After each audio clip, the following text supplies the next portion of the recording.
All right. Hello, everybody. Tara Bachland here.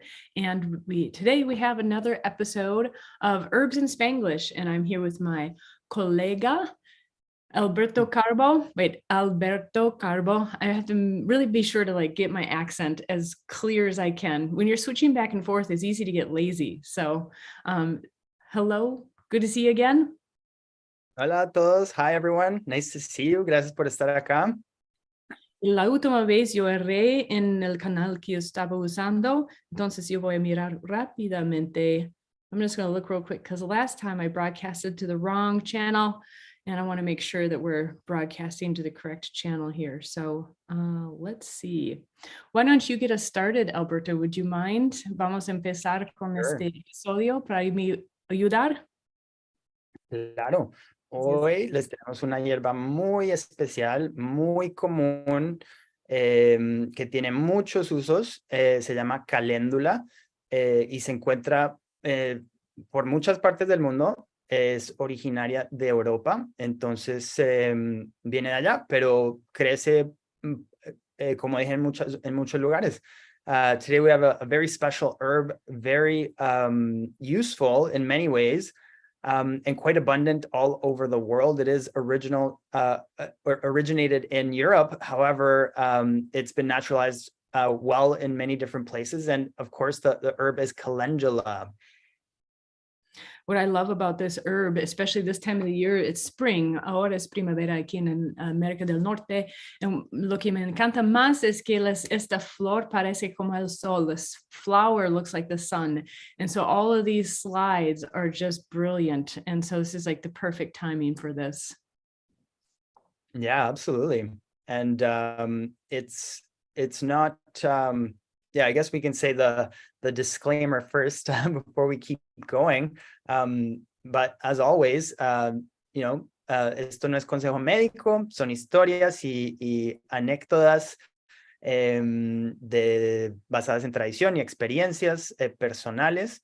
Y es para, es con la meta de ser educativo para que ustedes mismos puedan explorar las hierbas por sí mismos, pero siempre consulten con sus doctores y sus profesionales de salud antes de probar o de experimentar con hierbas para asegurarse de que sea algo bueno para ustedes. Exactly. So as Alberto said in English, this is not medical advice. These are stories and personal experiences. Oops, there's an error. I got to correct that one. Based in tradition. Consult your trusted medical provider with any concerns, changes, or additions related to your health. So this is basic information to get you started and hopefully interested in learning more about herbalism. All the herbs have their common names and their botanical names. Entonces, todas las hierbas tienen sus nombres comunes y también sus nombres latín o oficiales in Latin. So calendula is commonly known as calendula in English and pot marigold, and in Español is pretty close. Se llama caléndula y también otros nombres un poco menos comunes son maravilla y mercadela, pero algo interesante, especialmente para los principiantes de aprender, es que la caléndula, los nombres botánicos siempre tienen dos y son en latín. Entonces, como pueden ver, caléndula officinalis, y el officinalis indica que es, digamos, oficial, y eso se lo denominaban a hierbas que eran usadas muy comúnmente como medicina y también como alimento. Entonces la gente por lo general los cultivaba en sus huertas, en sus jardines. Entonces era como oficial. También verán en algunas otras hierbas tienen silvestris, que son más hierbas como más salvajes, que se encuentran más en sus estados naturales. And so the botanical name it's got two parts, the first part and the second part. As you can see, it says officinalis, and that was usually for herbs that were very commonly used as medicinally, as well as culinarily or in the kitchen. So if you ever see officinalis, you'll know that that herb has a history of usage, a very common history of usage. And one of the other second or names to the botanical, the binomial that you'll see will be sylvestris. There are many, of course, but sylvestris kind of gives you an idea that it's more an herb that you would find growing in the wild. Which is really cool too. If you're learning Spanish, there is a cognate there. And so sylvestris, is silvestre, right? Mm-hmm. It would be in the wild. So there's fun ways to learn language that way too. Officinalis, of course, Spanish coming from a Latin root language makes it easier to learn that it's the official as well. Very similar because we have the words oficial. Mm-hmm. Unas dicas para ayudar, little tips and to help you out. Mm-hmm. Pistas.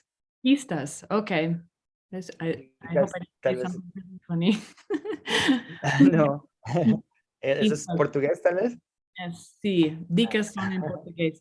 Una otra cosa, if we have time later, I'll tell you another funny one, but okay. Pistas, then our tips.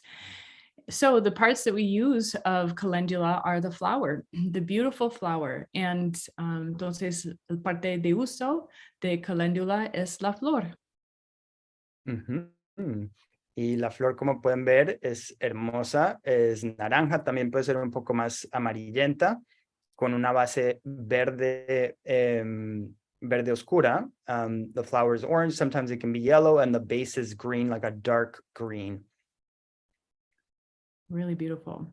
And you said last time they continue to flower, so they don't necessarily die. I mean, I'm sure they eventually die, but they'll continue to open with the sun and close each day. Entonces dijiste a mí antes cuando estábamos preparando ese programa que las flores abren con el sol cuando nace el sol y también cuando es decer o amanecer. No. Mm-hmm. Amanecer. Atardecer. Atardecer. Mm-hmm. La flor cierra, si cierra. Mm-hmm. Sí, la flor parecido al girasol, que el girasol gira con el sol, la caléndula se abre cuando el sol amanece y se cierra cuando el sol se acuesta al atardecer. Y esto también es parte de la razón por la cual le dieron el primer nombre del nombre botánico. Caléndula viene del latín viejo que es calens, que es calendario, y indica que la caléndula florece todos los meses del año. Si estás en un lugar más trópico o más ecuatorial, va a florecer casi todo el año prácticamente, pero en lugares nórdicos o más al sur, por ejemplo acá en Canadá, durante la temporada de crecimiento, en la primavera empieza a crecer y cuando llega a empezar a florecer, florece toda la temporada hasta que llega el invierno. And so I'm gonna do the challenge. I'm going to see if I can remember everything you said. How about amazing. it? It's kind of like the sunflower in the way that it has to do with the sun. So another fun thing, sunflower, girasol, is to follow the sun or turn towards the sun. Another just fun language thing. And so when the sun comes up in the morning, this flower will open, and when the sun goes down, the flower closes. When you plant and live in more of an equatorial or temperate region, and therefore have a longer growing season, this plant can grow practically all year round and will just keep blooming and opening and closing. I'm sure it tires at some point, but if you live in the north like Alberto and I do, you'll have a growing season from late spring to autumn, and it'll do the same thing, opening and closing, opening and closing. And I wonder if that's a doctrine of signature. I don't know if we've discussed that, but that'd be an interesting thing to observe. Yeah, Did I that would be most of that? What's that? Miss anything? No, No, maybe just that that's where the first part of the binomial botanical comes from, the calends, meaning calendar, and that it flowers every month. Yes. Yeah. Neat stuff. Oh, and here we go. Doctrine of signatures, la doctrina de asignaturas. Entonces, la doctrina de asignaturas son los símbolos, los colores, los lugares donde crecen las hierbas, varios signos, o, yeah, would you say signos? Or, Signos, sí, exacto. Como pistas. se me está escapando. Pistas o se me está escapando la palabra. Indicaciones. Indicaciones, esa me parece una palabra perfecta, sí, indicaciones. Okay. So the doctrine of signatures is, their colors, they're where the plant grows, they're indications of some sort that tell us what the plant can be or has been used for. Entonces, estas indicaciones indica cómo podemos la hierba fue usado en el pasado, en la tradición. Como su uso tradicional, sí, y la doctrina de asignaturas uno tiene que usar la imaginación un poco para observar la flor o la planta y pensar cómo se parece a partes del cuerpo o a, digamos, patologías o enfermedades o en el lugar, el entorno en donde crece, cómo se parece a tal vez una condición que uno pueda tener. Y entonces una de las doctrinas de asignaturas más básicas y más evidentes de la caléndula es, como pueden ver, cómo se parece al sol. Y se dice desde hace mucho tiempo que la caléndula es luz del sol vegetal. Y eso nos indica el uso, uno de los usos. La caléndula es antiséptica, es antimicrobial, entonces se puede usar tópicamente para cortadas, para lesiones, para piquiñas, rasquiñas, toda clase de problemas de la piel. Y internamente también se puede usar para, por ejemplo, candida y cosas así. O sea, y especialmente, por ejemplo, volviendo al uso externo, los lugares donde no brilla el sol, como debajo de los brazos, en el pelvis, en la parte de atrás de las rodillas, allá, digamos, no brilla el sol. Entonces, la luz del sol vegetal ayuda a brillar y alumbrar esos lugares para desvanecer lo que está, digamos, creciendo en la oscuridad. Yeah, exactly. So that, as you can see in this example, one of the biggest indicators here is that the calendula looks a lot like the sun, and it actually indeed has warming effects on the body, and it can help with being an antiseptic, antibiotic, a number of benefits. For example, if you have cuts, scrapes, bumps, I think you even said little, well, mostly bumps, scrapes. We have a whole list on the next page, so I don't have to, but it's also, we work with herbalist Matthew Wood, and I don't recall I think he coined this. If he didn't, I apologize to who did, but it's for places where the sun don't shine. And so that can be in the armpits, in the groin area, in the back of the knees, even behind the ears. I mean, that's can be really covered as well, but basically those places that don't commonly get sunlight, and they can help with ailments that show up in those places, which might be rashes, candida, and so forth, and can be used similarly internally as well with certain precautions and certain preparations.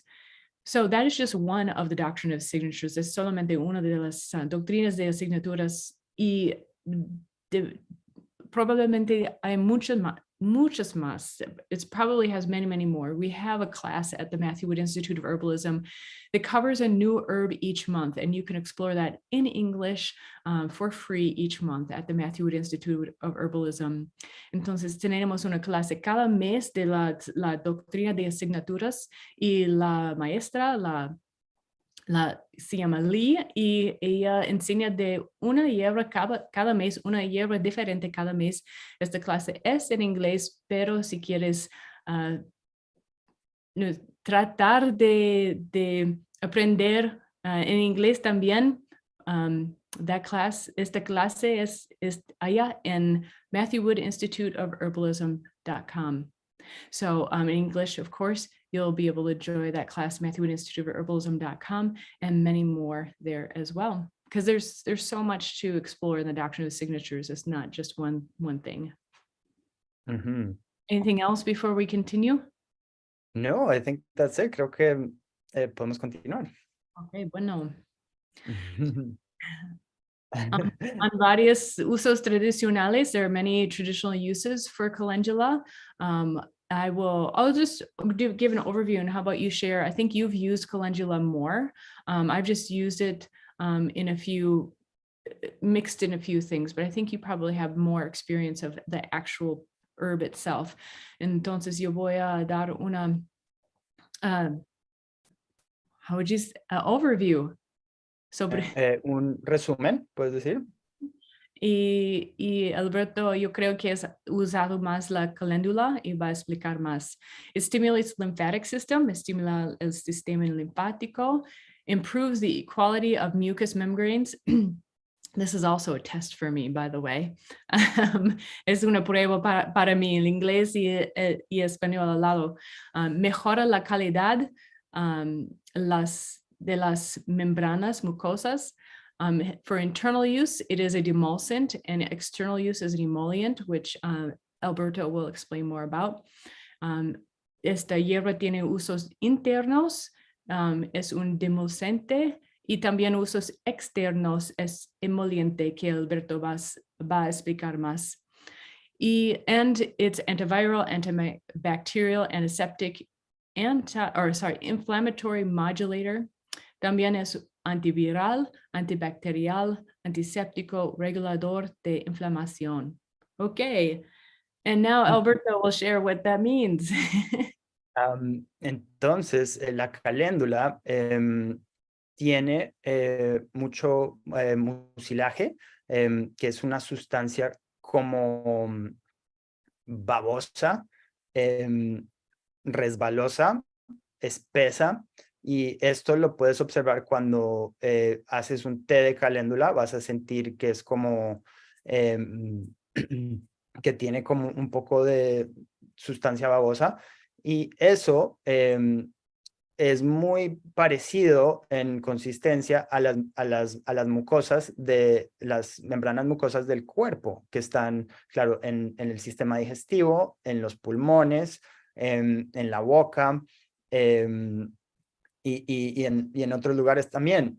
And so the mucilage in calendula, mucilage, for those that don't know, is found in many plants, but calendula has it as well. And mucilage is a substance that's kind of a little bit slimy and a little bit slippery, and it resembles the mucus of the body, which you can find, of course, in the digestive tract, in the mouth, in the lungs. There's mucus coating the inside of the lungs, and other places as well. And this is what makes calendula a superb remedy for mucous membranes of the body.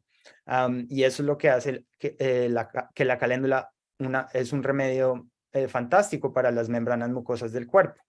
Entonces se puede usar, por ejemplo, para gente que tiene problemas digestivos, problemas de constipación. También it can be used for constipation and problems with the digestion.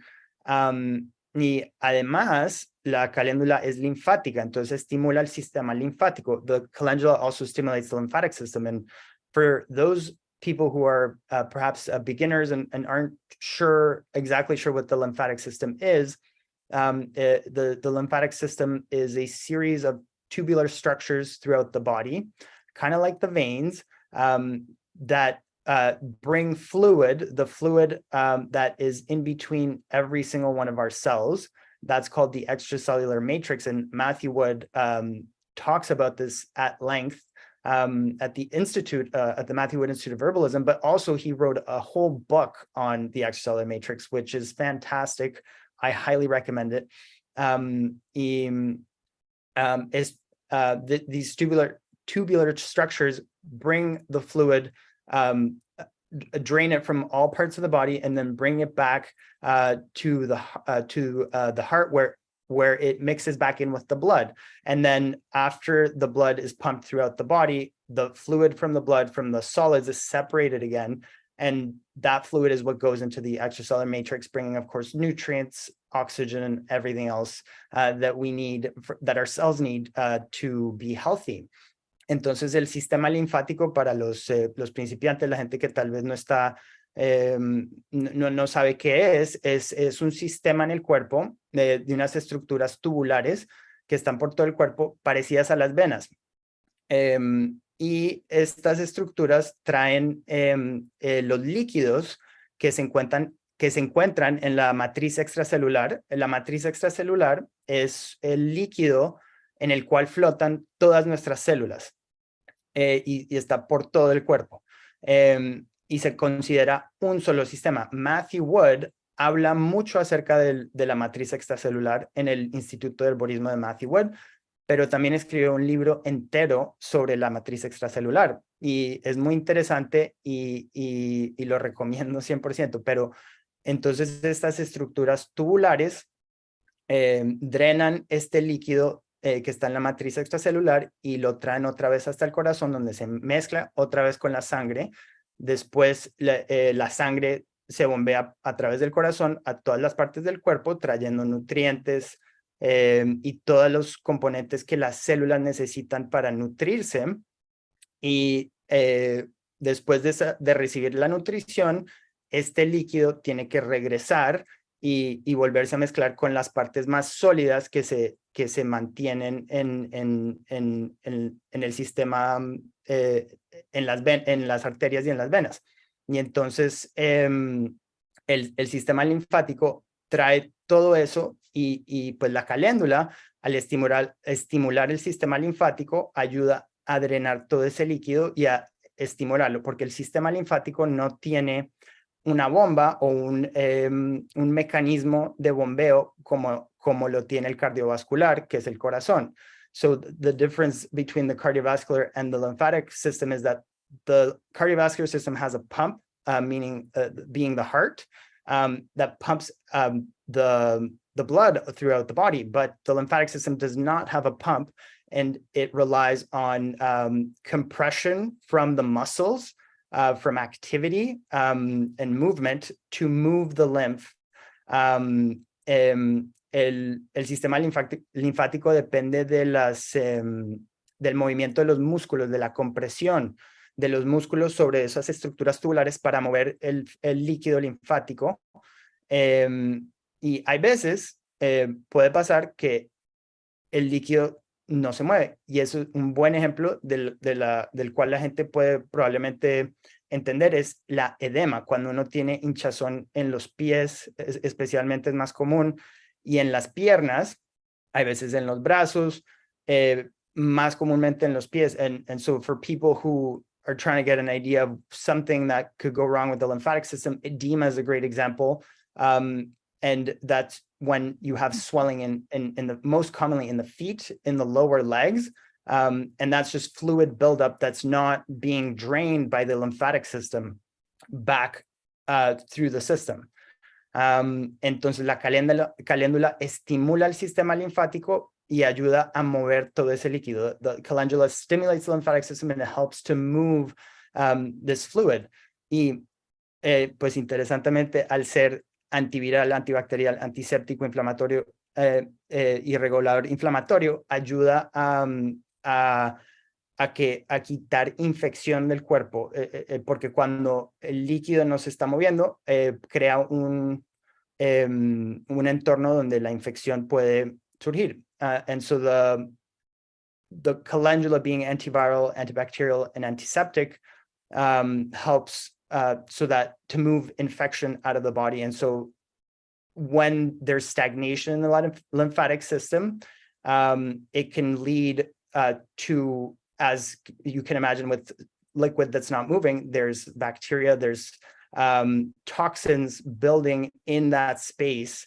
And so calendula helps to not only move the liquids and the fluids rather, but also to clean and sterilize so that, to avoid any infections or anything like that. Y la diferencia entre uso interno se le dice demulcente, pero cuando es uso externo es emoliente, y eso se refiere al mucilaje. Nuevamente, solo se dice dos formas diferentes cuando es interno o externo. And so yeah, internal, the demulcent, it's called demulcent when it's for internal use. And for external use, it's emollient, and that's from the mucilage. So it's the same action, the same herbal action, but it's referred to by a different name if it's internal or external. That was wonderful, Alberto. That was an amazing overview of all this. Fue excelente. Yo tengo unas preguntas de lenguas, solamente esto. I only have a few questions on language, which may be really fun and funny. So the words for, this is gonna be funny. Slimy. There are a few other words you used in English, but that was basically, that is the word for mucusy. What words would you use in Spanish? Yeah, so slimy, I said baboso, which is funny because babas is like saliva. And to drool. Yeah, drool, exactly. So when you say baboso, it's very descriptive. It's like, okay, so it's like wet and viscous. Mm-hmm. Or you're calling someone that drew a lot, probably. Another one that I think is fun is this is one of what's called a false cognate. Yo no sé cómo la palabra en español, pero cuando una palabra tiene el mismo sonido o como el son es lo mismo. It sounds the same, pero significado es diferente. So the meaning is different. And so in Spanish, you might have heard Alberto saying bomba because the lymph system does not have its own pump. It does not mean that it doesn't have its own bomb. It means that it does not have its own pump. So bomba in Spanish, ironically, or just out of es muy chistoso porque en inglés o en español bomba sí parece que uno el sonido it sounds like. How would you say it sounds like?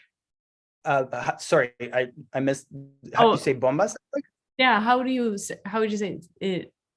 How would you say it sounds like? Suena como. Suena como. Gracias. Mm-hmm. No, it just wasn't quite right. Suena como una palabra que significa explosivo.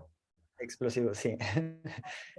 Sí, y otra, bomba también puede, en Colombia, por lo menos bomba le decimos a las balloons. Balloons we call bombas, but in other places, they're called globos. So that's an interesting one too, because different words in different countries mean different things. Yeah, there can be big differences. So there's your little Spanglish lesson in there too. Y como usar, cocinar. It's very common to use in cooking, or it can easily be used in cooking. It's really great in those winter months when the sun isn't shining. Es excelente en los meses del invierno. Did I say that? Mm. Yeah, sometimes I mix them up. Cuando no hay mucho sol, más en América del Norte, en el invierno tenemos menos de 8 horas de sol por día a veces, entonces puedes comer más o menos comer la luz del sol en Calendula. So in North America in particular, we don't have a lot of sun in the wintertime, so you can eat the sunshine basically, and it actually is a warming food. This is something that's an herbal characteristic. Una característica de la hierba es que acalenta, calienta el cuerpo. Entonces, como dijiste antes, Alberto, sobre que ayuda con la digestión, es más para los problemas cuando tiene digestión fría. And so it's indicated when Alberto spoke earlier about that this herb is really good for digestion. It's more indicated for a condition where you have a cold stomach or cold condition and it warms you up. Entonces puede ser como cuando tienes un estómago frío, puedes sentir que no quieres comer, o a veces es cuando tiene gripe y tiene mucho mucoso y está desde por el estómago y es fría el estómago. So a lot of times, so maybe people are not commonly familiar with what is a cold condition or cold, especially in the stomach, but we use the word like cold. You have a cold, you might have a lot of mucus, probably are not very hungry, and this helps to warm things up. So Alberto, I think, says that he has used it quite a few times. How do you like to, ¿cómo cocinas con la caléndula? Pues la caléndula, bueno, primero que todo, los europeos usaban la caléndula mucho en el invierno, metían la caléndula en sopas y preparaciones, porque como Tara estaba diciendo, calienta el cuerpo. Entonces, en los meses fríos, calienta el cuerpo, calienta, claro, las mucosas, calienta si tienes gripa, pero también la digestión. Calienta el estómago y ayuda a digerir, ayuda al fuego interno a digerir la comida. And so calendula, it was used in Europe a lot, that people would put it in soups and preparations throughout the year. And this would be to warm the body in the winter months. And it would warm, of course, the mucosa would warm. If you had a cold, it would warm your body, but it would warm the stomach as well. It would warm and promote digestion. And so this brings up to the taste of calendula, which is pungent because of the volatile oil. So it's a little bit almost spicy, not quite spicy, but it's got a bit of a spice to it, a warmth to it. And this is what in herbalism we would refer to as a carminative. And so it warms the stomach, it promotes gastric secretions that help digestion.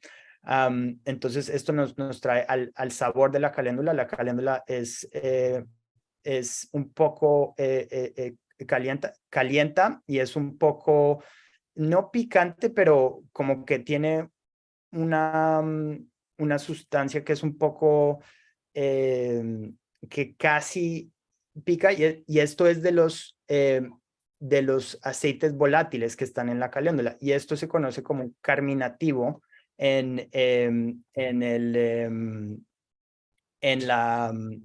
la medicina, en las hierbas medicinales. Y entonces los carminativos promueven los jugos gástricos que promueven la digestión.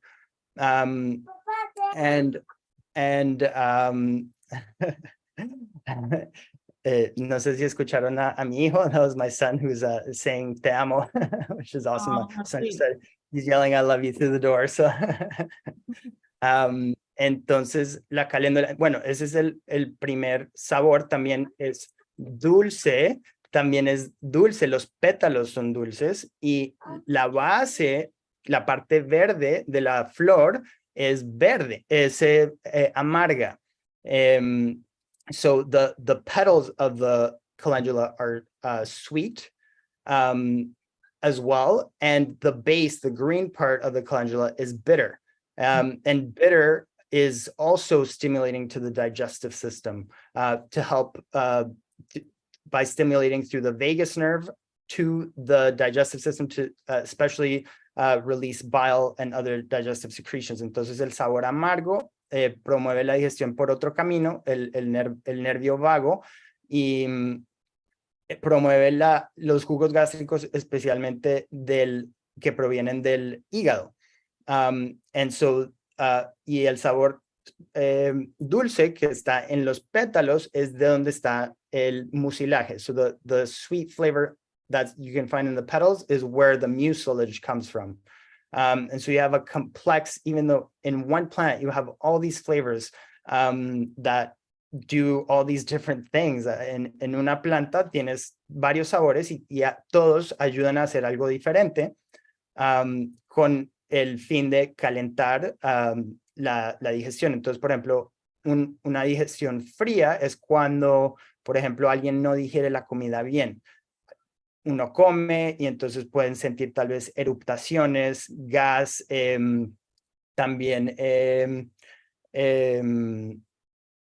me está olvidando el reflujo. Entonces la caléndula puede ayudar con esas cosas porque ayuda a calentar el estómago, calentar la digestión y ayudar a que la comida se mueva más rápidamente del estómago al intestino delgado y continúe por su camino. So an example of a cold stomach would be someone who has who eats and the digestion is very slow, so it can lead to indigestion, it can lead to lots of burping and belching, or gas. And so by warming the stomach, or acid reflux as well. And so by warming the stomach and promoting gastric secretions, the calendula helps to move the digestion along, move the food towards the small intestine, and to continue down its path. Y sí, se puede usar en ensaladas, es uno de mis usos favoritos. Salads are one of my favorite. Y uno puede servirlas enteras, como ven en la foto. You can serve them whole, as you see in the photo. Pero a mí me gusta romperlas y ponerlas en la ensalada. Y sugiero que también pongan los pétalos, pero también la base, que es amarga, porque entonces ahí tienes un sabor bien complejo que es dulce, un tris picante y amargo. And so you have the three flavors there, the bitter, the pungent, and the sweet. And so if you take the whole flower and you break it up and then you make a nice dressing, lots of fresh greens, it adds such an amazing component to salads. So that's probably my favorite way to eat calendula, especially because, in the north, when it's spring, you just want to eat all the greens. Entonces, sí, en el invierno, en el verano, acá en el norte, se come muchas cosas frescas porque es cuando crece. Entonces, mi forma favorita es en ensaladas.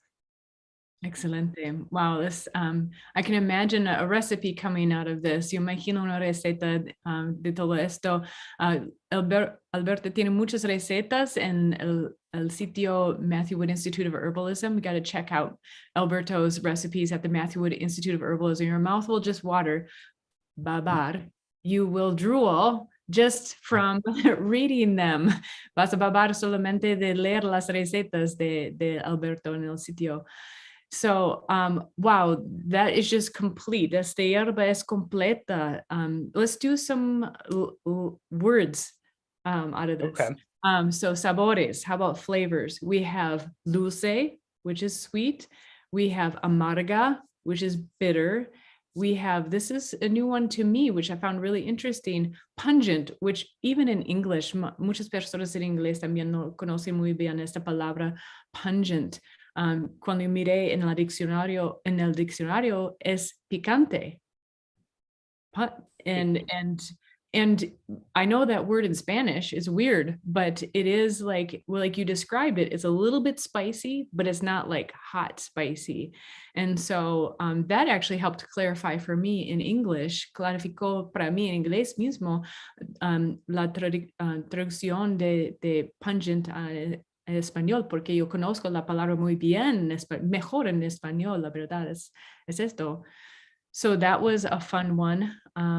Yeah, there's so many more, but another word for pungent is acre. Acre. And it's not, it sounds like acrid, so it's not necessarily acrid. Yeah, it's not acrid. It's more pungent. And for those who are trying to wrap their heads around what is pungent, think of garlic. Garlic is pungent. So it's got, and calendula does not taste like garlic, but No.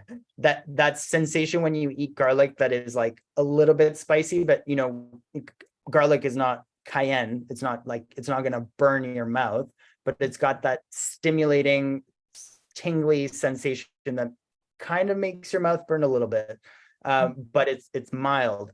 Entonces el sabor acre o picante de esta manera no es como un ají, no es como una salsa picante, es como un ajo. Y la caléndula no sabe a ajo, pero es la sensación que la caléndula te da cuando lo comes, como comparado a cuando comes un diente de ajo, que es un poco casi que picante, pero no picante como un ají. Yeah. We're getting like English, Spanish lessons and cooking lessons. Fun stuff. Entonces, ¿cómo usar? Puede usar esta hierba en varias maneras. You can use this herb in many ways. It's very flexible. You can tincture it. Puedes hacer una tintura. Puedes hacer también un té o infusión. You can make a tea or infusion. Y también puedes hacer aceites o cremas. You can make oils or creams or lotions, which would be made from the creams as well. Those are some of my favorite. I have a favorite oil that just smells wonderful. It's mixed with other things, but it's really beautiful. Yo tengo un aceite que compré que es muy, me gusta mucho. Es una mistura con otras cosas, pero es como puedes preservar el sol. Por todo el año. You can preserve that sunshine for whatever time of the year it is. I also noticed lately that some of the teas that I drink in the morning are green teas mixed with the various kinds of green tea, but a common ingredient, they'll also add some calendula flower or petals, and I'm not sure why, other than they look beautiful. Una otra cosa que noté, porque well, I noticed this also because when we were preparing for this class, you had talked about the warming digestion. I had forgotten about that. And so I was looking to see where else I had calendula. Entonces, cuando estábamos preparando para esta clase, vamos a decir clase, está bien.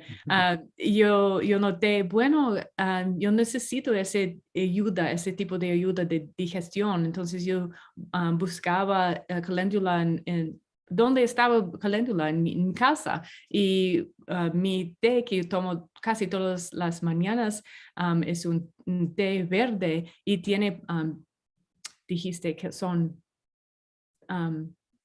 petals. How do you say petals again? Casi igual que la palabra inglés. Pedales or something. Pétalos. Pétalos, that was why at the end it messed me up. Tiene pétalos de calendula en el té y es muy lindo. Y no sé por qué tiene calendula, los pétalos de calendula en el té, pero es muy lindo. So I don't know why they had the calendula petals, dried petals in the green tea mixture, other than it's really beautiful. And I just remembered another language tip. Repeat it once you keep repeating the word that you just learned. So Alberto, I'm sure you have many things to say here as well. Yeah, I mean, calendula is a fantastic herb. You can tincture it. I usually tincture it fresh. So I pick the flowers and I try to pick them on a day where it hasn't rained in the last couple of days, so that there's less water content in the plant.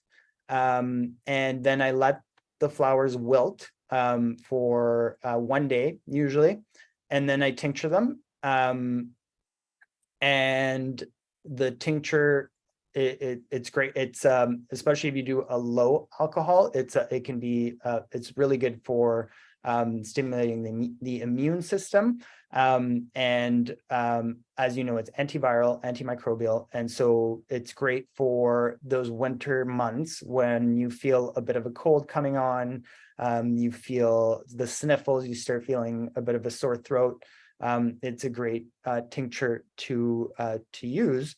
Entonces, la tintura se puede hacer, que es un extracto de alcohol, y yo la uso, lo preparo con caléndula fresca, pero intento recolectar la caléndula en un día en el cual no ha llovido, y ojalá los 2 o 3 días antes tampoco ha llovido. Y eso, entonces la planta va a tener menos contenido de agua. Y después dejo que las flores marchiten solo un día y la tinturo en un nivel de alcohol como bajo, como más o menos 30%. Y eso ayuda es una tintura muy buena para estimular el sistema inmunológico, y como es antimicrobial, antiviral y antiséptica, ayuda a calentar el cuerpo, como hemos dicho, en las épocas frías. Y entonces si uno siente los primeros síntomas de una gripa, empieza a sentirse mocoso o tapado, entonces ayuda a estimular y a superar esa gripa antes de que se asente mucho en el cuerpo. And similarly, making a calendula oil is the same way. I do it the same way, fresh. Pick it 2 or 3 days after it hasn't rained and let it wilt for a day. And then I put it in oil. I typically use olive oil, but I've used coconut oil before as well. And then you have a beautiful oil that you can use to make creams and salves, as well as just use the oil by itself. And the oil is great because, again, antimicrobial, antiseptic, antiviral, and so it's great for any sores on the skin. It's great for the gums as well, and you can make all sorts of preparations. It's also helps. It's an inflammatory modulator, so it's good. It helps with scarring and helping to resolve scars, and that's the use that we were talking about before, that it's emollient, so it helps to soothe the skin. Entonces también preparo aceites con la caléndula, y uso las mismas, digamos, reglas que cuando preparando una tintura, 2 o 3 días de que no ha llovido, dejar las flores marchitar un día, y después por lo general uso aceite de oliva y a veces aceite de coco. Y eso te da un aceite, y bueno, puedes dejarlos en el aceite por lo menos una semana, pero puedes dejarlo más tiempo también, y te da un aceite súper lindo, súper útil, que puedes usarlo para hacer cremas, para la piel, pomadas, y como es antiviral, antimicrobial y antiséptico, y un regulador de inflamación, puede ayudar con cosas como eczema, cualquier inflamación en la piel, psoriasis, y también puede ayudar con cicatrices. Y este nos trae a uno de los, ese es el uso emoliente del cual decíamos, pero en el griego decían que el demulcente viene de la palabra vieja griega que significa acariciar o dosificar, y entonces eso es lo que hace la caléndula, acaricia y suaviza la piel por lo que es emoliente, por el mucilaje. And so that brings us to the word demulcent came from a Greek word which meant to caress or to make soft, and that's what calendula does to the skin. It softens it, it caresses it, and it helps to promote the health of the skin. And lastly, of course, you can make tea. And the tea, usually you can steep the flowers for at least 5 minutes. You can steep it longer, and especially if you're using the whole flower with the flower base, the bitter part, The longer you steep it, the more bitter it will become. But it'll have that sweet, bitter, pungent mixture. And you can drink that all year round. El té es la preparación más fácil y dejar remojar las flores en el agua caliente por lo menos 5 minutos, pero puedes dejarlo más tiempo y especialmente, y lo recomiendo, usar las flores enteras con la base verde, que es la parte amarga, y entre más lo dejes, más amargo se va a volver el té. Claro, siempre va a tener el sabor acre y dulce también, pero un poco más amargo. Y el té especialmente es útil para el sistema digestivo, porque, como decíamos antes, calienta, pero también, como es demulcente, ayuda a sanar la capa mucosa del sistema digestivo.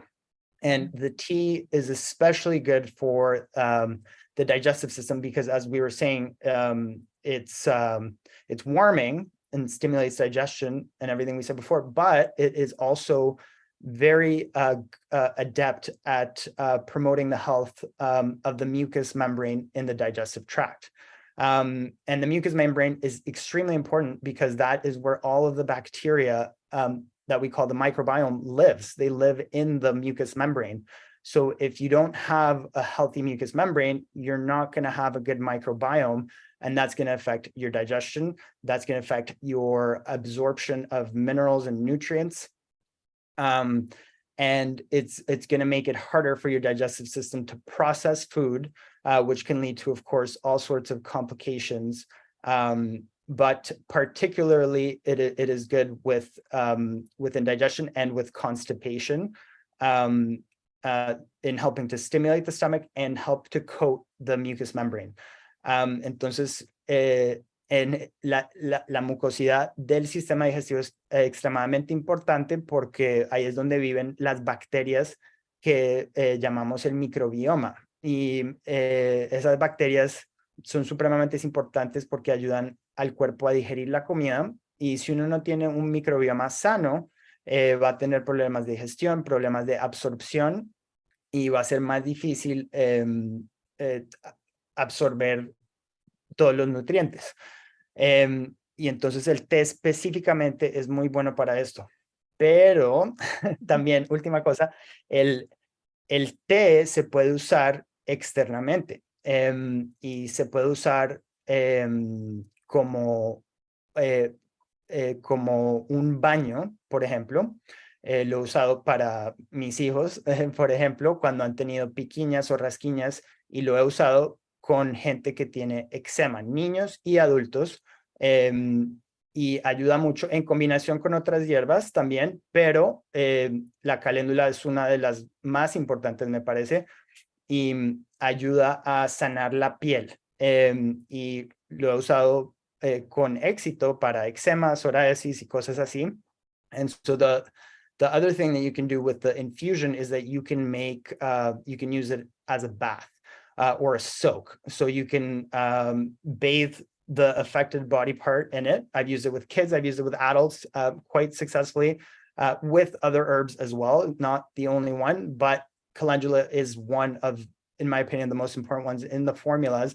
And it's helped with diaper rash. It's helped with eczema, both in kids and adults, as well as psoriasis. And so you can do a bath, especially for kids, or you can do a foot soak if the feet are the ones that are affected, and also hand soaks for people who have eczema on their hands. You can soak your hands in that infusion, and it's going to help to promote the health of your skin.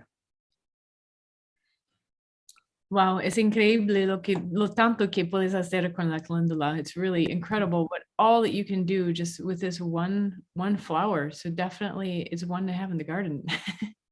Yeah. That was incredible. That was wonderful, Alberto. Thank you. Fue increíble. No problem. Conoces muy bien la caléndula. Sí, es una de mis favoritas. So where can you find calendula? ¿Cómo puedes encontrar la caléndula? En varios lugares. It's a garden flower. You can easily find it at your local nursery. Es muy fácil encontrar. How would you say a nursery, a plant nursery? En Colombia, en otras partes tal vez sea diferente, pero un vivero. Un vivero o tipo un mercado de plantas. So you can put it in your garden. You might be able to find it at a co-op or a specialty store like that, or online. Entonces puedes también encontrar la caléndula en co-ops, o pueden decir mercados cooperativas. Son más o menos comunes aquí en los Estados Unidos, a lo mejor no en América Central o Sur, y también online. Es una flor, una planta común. Entonces, you should be able to find it pretty easily in one form or another.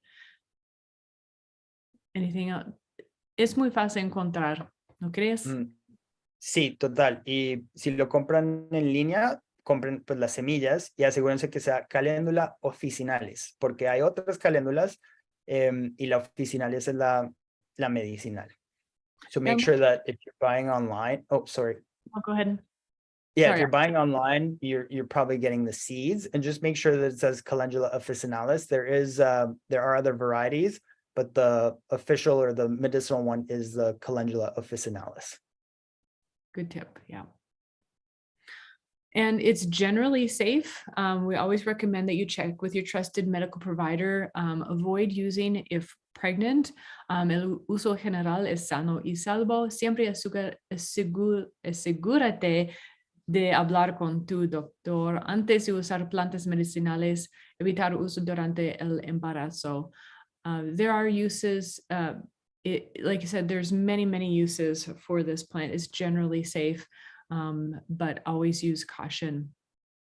Y especialmente si estás embarazada, no uses la caléndula, porque la caléndula tiene otra acción que se llama emenagogo, y eso es que estimula la menstruación.